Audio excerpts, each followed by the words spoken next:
How many of you have ever received unfair treatment? Jesus said it is impossible that no offenses should come. Do you have the right to be offended? Offense is a snare, a trap. An offense is the bait of Satan. The bait of Satan.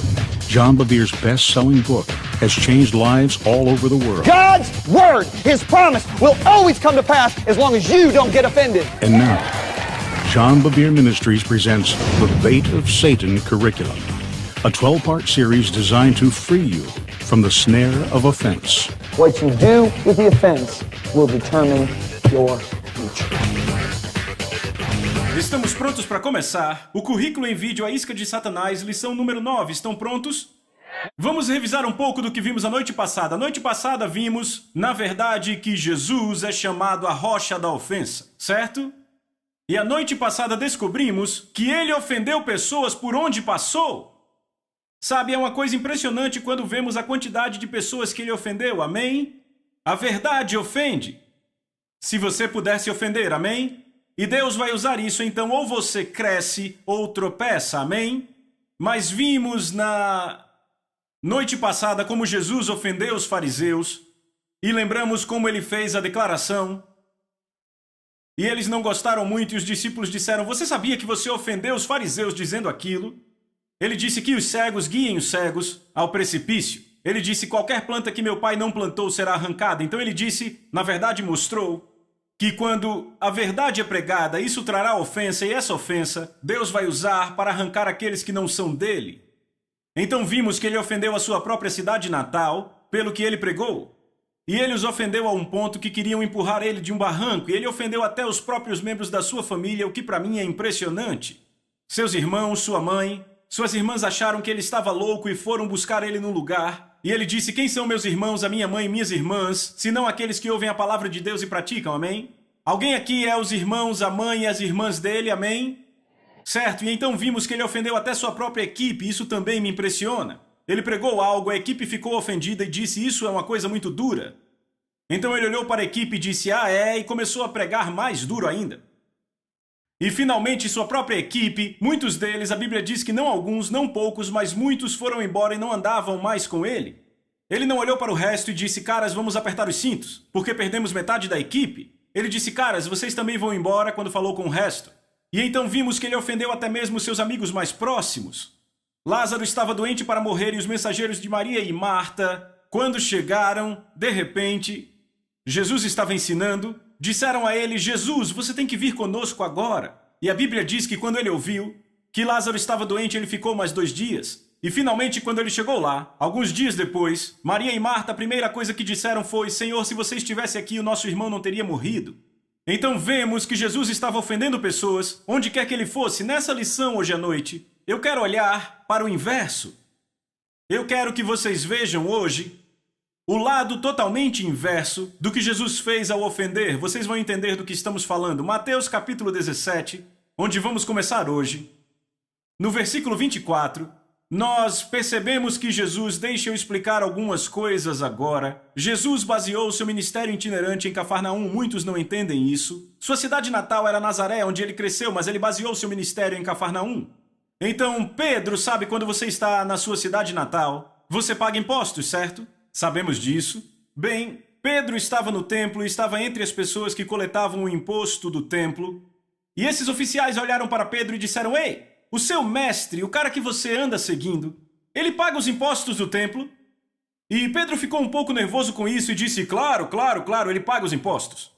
E então ele voltou imediatamente, e quando ele entrou no lugar onde Jesus estava assentado, Jesus se antecipou a Pedro e se antecipou ao que ele ia dizer.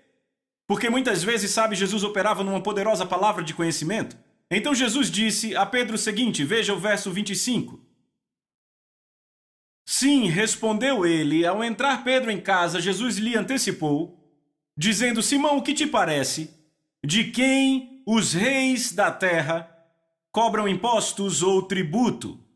Dos seus filhos ou dos estranhos? Agora, por favor, olhe para mim. Ele está fazendo uma declaração simples aqui que todos deveriam saber, mas eu vou deixar bem clara. Jesus olha para Pedro e diz, certo, temos reis, de nações, de reinos, e de quem eles coletam impostos? Eles coletam dos seus próprios filhos, os príncipes e princesas, ou eles coletam impostos de estranhos? Essa é uma pergunta bem simples, não é? E Pedro, claro, respondeu e disse, bem, eles coletam impostos de estranhos, não de príncipes e princesas. Na verdade, os príncipes e princesas se beneficiam muito dos impostos. Eles têm as melhores roupas do reino, vivem nas melhores casas do reino, eles se beneficiam dos impostos, certo? Que os estranhos pagam, correto? Agora veja isso. Verso 26, então Pedro respondeu dos estranhos. Jesus disse a ele, então os filhos são livres. Agora olhe para mim, por favor. Jesus trouxe uma questão aqui, na verdade ele fez a pergunta para trazer a questão. Ele disse, certo, então eles coletam os impostos de estranhos. E Pedro respondeu isso, e Jesus disse, então está certo. Os príncipes e princesas, os filhos e filhas dos reis, eles vivem livres, correto? Vamos, falem comigo. Vivem totalmente livres, são isentos de impostos, não precisam pagar impostos, certo? Então o que ele está fazendo? Ele está dizendo, ei Pedro, adivinhe, o meu pai é o dono daquele templo. Eu sou filho dele. Eu não preciso pagar impostos. Estão pegando isso? Os estranhos são os que pagam os impostos. Eu sou isento de impostos. Eu sou livre. Eu não preciso pagar impostos.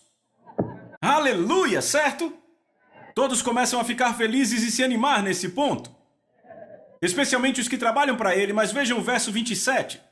No entanto, para não os ofendermos,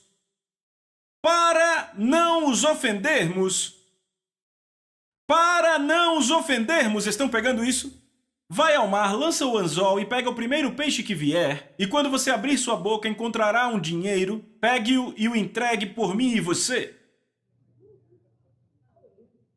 Agora espera aí. Esse é o mesmo Jesus que vimos na última lição, que ofendia todo mundo, todo lugar que ia. E ainda assim agora, com todo cuidado, ele diz isso. Certo, Pedro, eu sou livre, mas no entanto, para não os ofendermos, vá pagar o imposto. Agora, o que está acontecendo aqui? Por um lado, vemos ele ofendendo gente por todo lugar que ia, e por outro lado, vemos ele cuidadoso, não querendo ofender, embora seja livre. Bem, vamos comigo para Gálatas, capítulo 5. E é disso que eu vou tratar a lição inteira hoje, porque sabe, às vezes as pessoas não entendem quando nós, crentes, devemos ter um comportamento ofensivo e não temos. Amém? Porque deixa eu dizer, se a rocha da ofensa vive dentro de você, de um jeito ou de outro, você vai acabar ofendendo pessoas. Mas você tem que saber quando é certo ofender e quando não é certo ofender. E vamos deixar isso bem claro entre a lição passada e essa lição. Estão comigo? Gálatas capítulo 5, veja o verso 13. Paulo diz, pois vocês, irmãos, foram chamados para a liberdade. Repita, liberdade. Apenas não usem a liberdade como uma oportunidade para a carne. Agora, outra palavra aqui para liberdade é a palavra privilégio. Você foi chamado para o privilégio. Desta forma, não usem o privilégio como oportunidade para servir o quê? A si mesmo, mas use-a para servirem uns aos outros. Pelo amor, diga amor. Porque o amor entrega a sua vida. Você pode dizer amém? Agora, deixe-me dizer isso com muita ousadia. Há liberdade no servir, mas há prisão na escravidão. Você diz amém? Um escravo é alguém que tem que servir, enquanto o servo é um que decide servir. Paulo deixa isso muito claro, que devemos usar o nosso privilégio para servir uns aos outros em amor. Agora eu quero ler para vocês, eu escrevi algumas diferenças entre um escravo e um servo, certo? Um escravo tem que fazer. Um servo consegue fazer. Deixe isso agir por alguns minutos, certo? Essa é uma daquelas lições que nós pais devemos ensinar aos filhos. Mas agora temos que aplicar para nós mesmos como adultos, especialmente crentes, amém? Um escravo tem que fazer algo, um servo consegue fazer algo. Um escravo faz o mínimo necessário. O servo alcança o potencial máximo. Deixa eu dizer, você quer saber como ser promovido? Primeiro, o favor de Deus está na sua vida, mas você quer saber como ser promovido? Você quer? Comece a servir, ao invés de trabalhar. Comece a servir. Ou seja, trabalhe até 7:30 da noite uma vez. O chefe vai perguntar por que você ainda está aqui. Você diz porque isso precisa ser feito e eu amo fazer isso. E você faz algo que não se espera de você, como varrer o chão, limpar o banheiro, algo assim. Acredite, você é promovido assim. Porque chefes sempre procuram servos, não funcionários. Um escravo é um funcionário. Na verdade, um funcionário é um escravo. Estão comigo? O escravo caminha 1 milha, mas o servo caminha a 2ª milha. Ele gosta de servir. O escravo se sente roubado, o servo dá. O escravo é preso, o servo é livre. Pense nisso. O escravo luta por seus direitos. O servo abre mão dos seus direitos. Agora, vá comigo, por favor, para Romanos capítulo 14. Eu vou abrir em várias passagens hoje à noite para deixar claro isso aqui. Romanos capítulo 14. Porque eu quero isso tão firmado no coração de vocês, para que não haja dúvida sobre quando você deve ofender e quando não deve ofender. Romanos capítulo 14, verso 1, Paulo diz: receba aquele que é fraco na fé, mas não para disputas ou coisas duvidosas, pois um acredita que pode comer de tudo, mas aquele que é fraco come apenas vegetais. Veja, isso que Paulo está falando aqui, naquele tempo os crentes tinham bastante consciência de que algumas carnes eram oferecidas a ídolos. Jesus deixou isso bem claro no Evangelho de Marcos. Eu creio que foi no capítulo 7, versículos 18 e 19, que todas as carnes são limpas, que não é o que entra pela boca do homem que o contamina, mas o que sai dela que o contamina, certo? E então o Evangelho de Marcos diz que ele fez todas as carnes limpas. No entanto, ainda havia cristãos ali que a Bíblia diz que tinham consciências fracas ou que eram fracos na fé. Em outras palavras, eles não aceitavam comer nenhum tipo de carne que eles achavam que eram oferecidas a ídolos. Muito embora a Bíblia claramente diga que aquela carne é santificada pela palavra de Deus em oração. Estão comigo? Então, Paulo está dizendo: recebam o irmão que é fraco na fé. Não o julguem. Não disputem com ele, mas o recebam. Muitas vezes gostamos de discutir sobre certas coisas. Há certas coisas sobre as quais, ouçam, eu vou entrar em discussões com pessoas, mas há certas coisas sobre as quais eu nem argumento, você entende? Você tem que escolher os buracos em que joga. Estão comigo?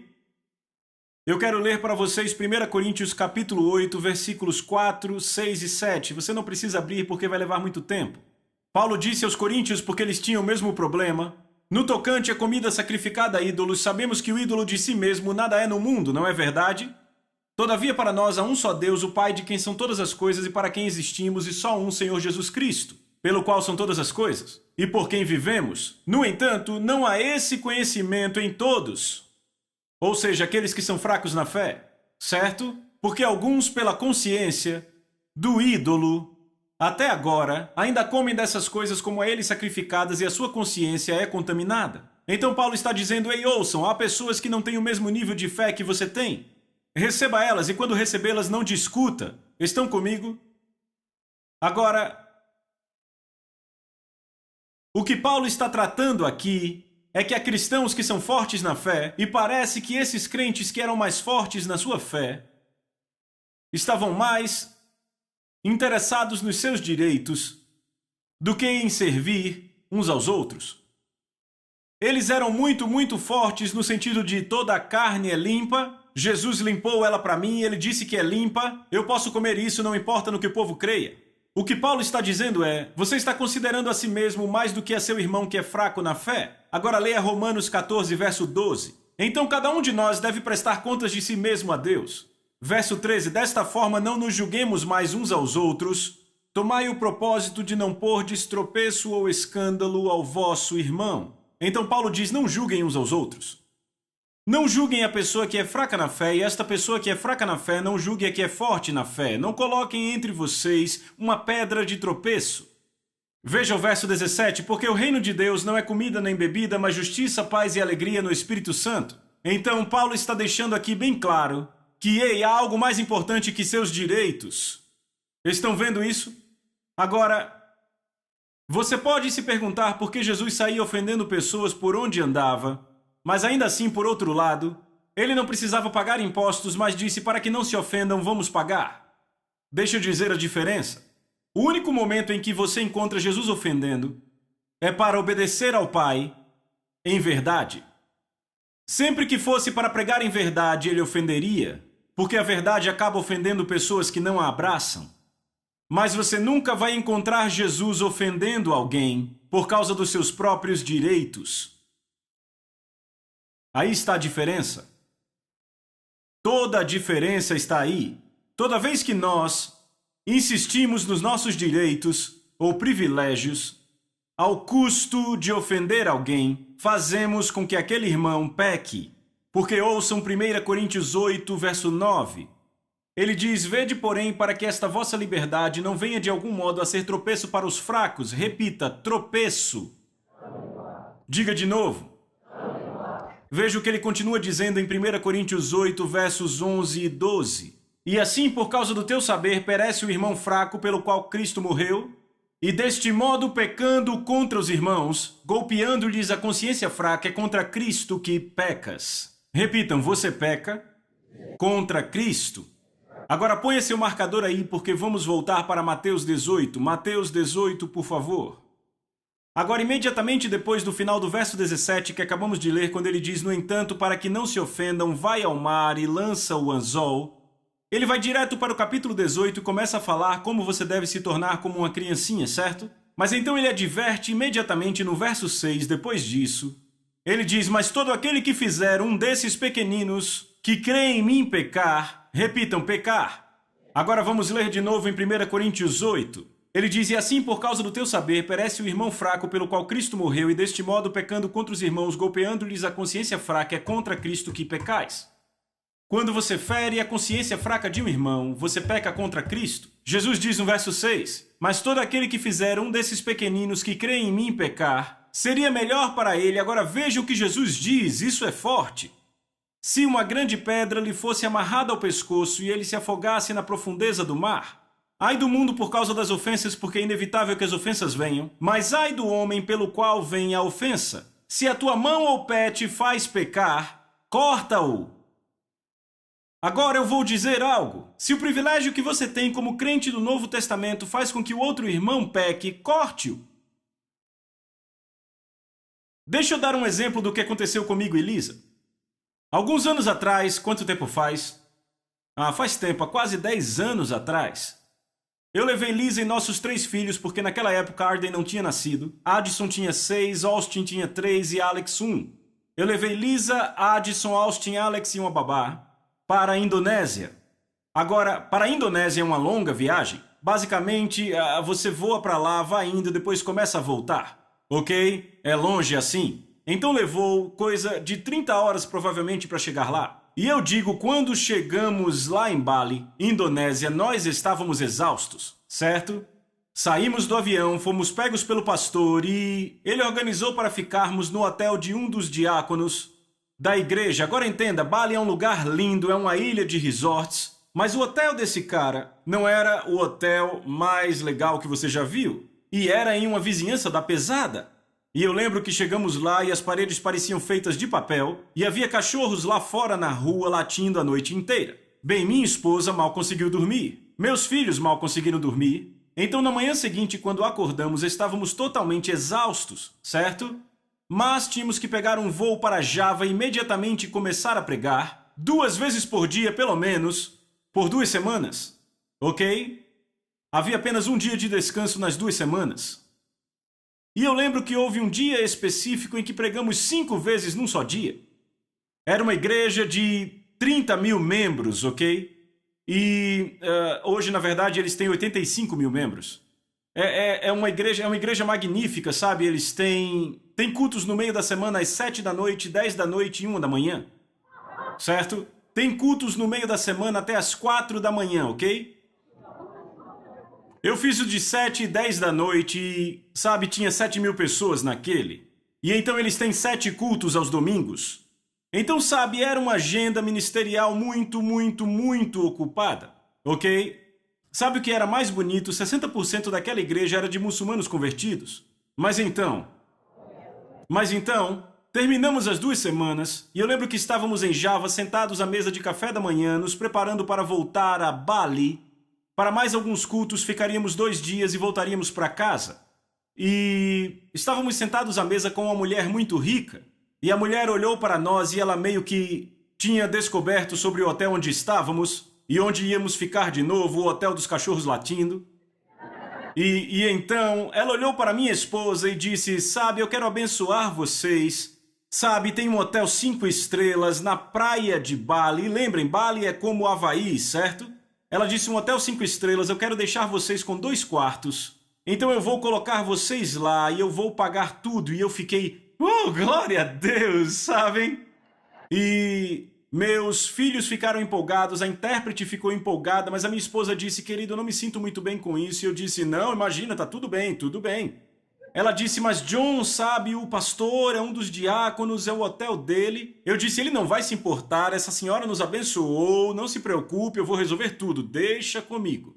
Então estávamos voando dentro do avião para Bali e minha esposa disse de novo, querido, não estou confortável com isso. Eu disse, Lisa, não se preocupe com isso, esse cara nos quer abençoados, é um pastor amoroso, ele vai ficar bem com isso, ok? Então pousamos, estamos esperando a bagagem e ela, querido, não me sinto bem com isso. Eu disse, querida, tá tudo bem, deixa comigo, tá certo? Fica tranquila.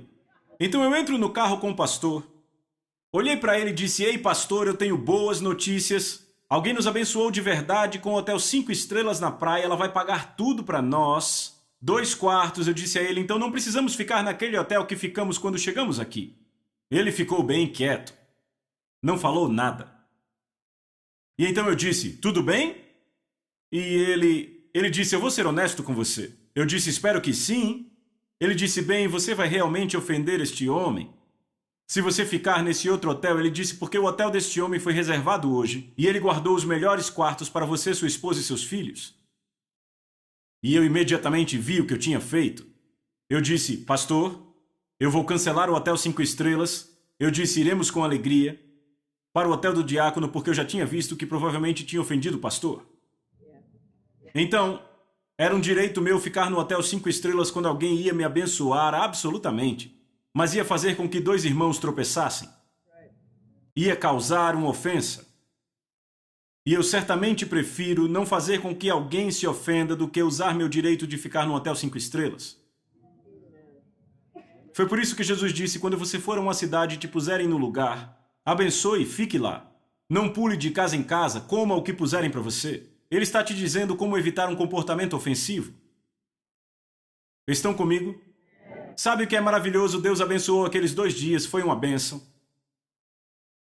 Estão comigo? Mas rapaz, foi uma lição que eu espero não precisar aprender de novo. Sabe, Paulo fez uma declaração aos Coríntios, ele disse, sabe, o Senhor disse que aqueles que pregam o Evangelho devem viver do Evangelho, sabem, isso é um direito meu, mas eu escolho não usá-lo. Eu vou trabalhar por minha conta, tenho meu negócio de tendas, eu tenho pessoas que me suportam, mas ele percebeu que de alguma forma usar o seu direito com eles ia fazê-los tropeçar. Ele disse, eu vou passar para vocês saberem que meu coração está com vocês. Sabe, há certos direitos que temos como crentes do Novo Testamento que às vezes temos que dizer, sabe, eu vou abdicar disso. Por uma razão. Porque eu estou mais interessado em servir os meus irmãos do que ouçam, do que usufruir dos meus direitos. E quando você vive assim, Deus se agrada. Porque Deus vê que você não está usando seus privilégios para servir a si mesmo, mas para servir a seu irmão em amor. Estão comigo? Então é isso que temos que fazer. Às vezes temos que nos perguntar, há algo que é um privilégio do Novo Testamento? Sim. Vai fazer com que alguém tropece? Pode ser que sim ou não. Sabe, outro dia eu fui tão abençoado, estava pregando em Portugal, e o pastor me considerou tanto, porque ele queria comprar uma garrafa de vinho e sabia que eu era americano. Ele disse, você se ofenderia se eu bebesse uma garrafa de vinho? Ele disse, não senhor, vá em frente, eu não vou beber, mas fique à vontade. Sabe, eu vou continuar aqui tendo comunhão com você, não vai me incomodar nada. Eu disse, os americanos bebem para se embebedar, os europeus para serem sociais. Eu disse, é uma grande diferença. Sabe, e eu fiquei muito feliz que aquele pastor me considerou sabendo que eu era um pregador americano. Vocês estão entendendo? As opiniões são diferentes, as mentalidades. Então, esta é a coisa que temos que determinar. Se nós vamos andar com Jesus, vamos ofender pessoas quando falarmos a palavra de Deus. Eu já falei com pessoas o que Deus estava dizendo, elas ficaram com tanta raiva que saíram da sala. Mas era verdade, porque elas iam pecar de uma forma ou de outra, sabe? Literalmente, elas saíram. E eu as ofendi. Eu já ofendi pessoas enquanto pregava, pessoas vieram para mim tantas vezes. Disseram, não gostamos de você de jeito nenhum quando te ouvimos. Eu disse, bem, o que eu posso fazer? E disseram, mas agora te amamos, ouvimos o que você diz. E sabe, não eram os meus direitos que estavam ofendendo, era eu falando a palavra, a verdade.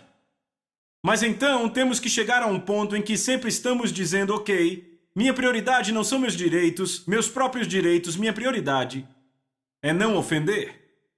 Estão comigo? Sabe, eu vou ser honesto. Se você vive numa cidade como Chicago, ou numa cidade como Dallas, você pode dirigir um certo carro, morar numa certa casa, tudo bem. Mas se você mora numa cidade pequena e dirige um certo carro e mora numa certa casa, você pode fazer crentes tropeçarem. Porque aqueles crentes têm uma fé fraca. Eles não percebem que Deus quer abençoá-los? Estão comigo? Então sabe o que eu faço? Eu digo, ok, o que vai ser mais inteligente aqui? O que vai dar certo? Porque deixa eu dizer algo. Meu direito de ter algo não é tão importante quanto fazer uma pessoa tropeçar e talvez ir para o inferno. É assim que temos que olhar para tudo. Foi isso que Paulo determinou quando disse aos Coríntios, eu tenho o direito de ter uma oferta de vocês. Eu tenho o direito porque o Senhor ordenou que os que pregam o Evangelho devem viver do Evangelho, mas eu abro mão disso porque eu quero que vocês saibam que eu os amo como um pai. E eu não quero que ninguém tropece. Eu não quero que ninguém tenha razão de achar que eu estou pregando por dinheiro. Então deixa eu dizer algo a vocês. Vocês aqui dessa igreja sempre tenham em mente que fomos chamados em amor para servir um ao outro e nunca levar ofensa em nosso comportamento por nossos direitos.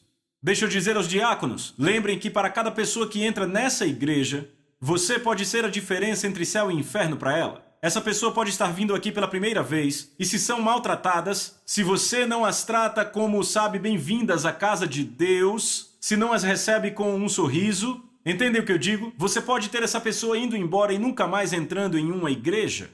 Entendem o que eu digo? Se você cuida da segurança, sim, temos que cuidar dos pregadores. Temos que assegurar que eles estejam bem cuidados e protegidos. Mas sabe, temos que cuidar das outras pessoas também, porque Jesus morreu por elas tanto quanto pelo pregador. Entendem o que eu digo? Agora, não me entendam errado, nós temos que honrar os homens e mulheres de Deus. Deus nos diz para fazer isso, há uma bênção nisso para que possamos ser abençoados. No entanto, Ele morreu por todos nós. O menor no corpo de Cristo, sabe, aquele pequenininho mesmo, aquele que é o menor no corpo de Cristo, é tão importante quanto o maior no corpo de Cristo. Então, quando mantemos isso diante de nós, a lei do amor, que servimos um ao outro em amor, sabe, não levamos à ofensa. Porque Paulo diz em 2 Coríntios capítulo 6, esse foi um grande teste para ele, ele disse, não damos razão de ofensa em nada para que nosso ministério não seja culpado. E deixa eu ler isso para vocês em 1 Coríntios capítulo 10, verso 22, 23 e 33. Ele diz, tudo é permitido a mim, mas nem tudo convém. Tudo é permitido a mim, mas nem tudo me edifica. Ninguém deve buscar o seu próprio bem. Eu vou ler de novo. Ninguém deve buscar o seu próprio bem, mas sim o bem dos outros. Desta forma, quer coma ou beba, ou o que quer que faça, faça tudo para a glória de Deus. Não leve a ofensa. Seja para judeus ou gregos, ou para a igreja de Deus, também eu procuro agradar a todos os homens em todas as coisas, não buscando o meu próprio benefício, mas o benefício de muitos para que possam ser salvos. Romanos 14, o último versículo, verso 19.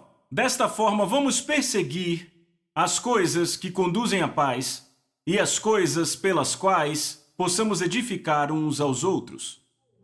Aí está o seu grande teste, amém? Lembrem, em amor, sirvam um ao outro e não ofendam pessoas por seus direitos.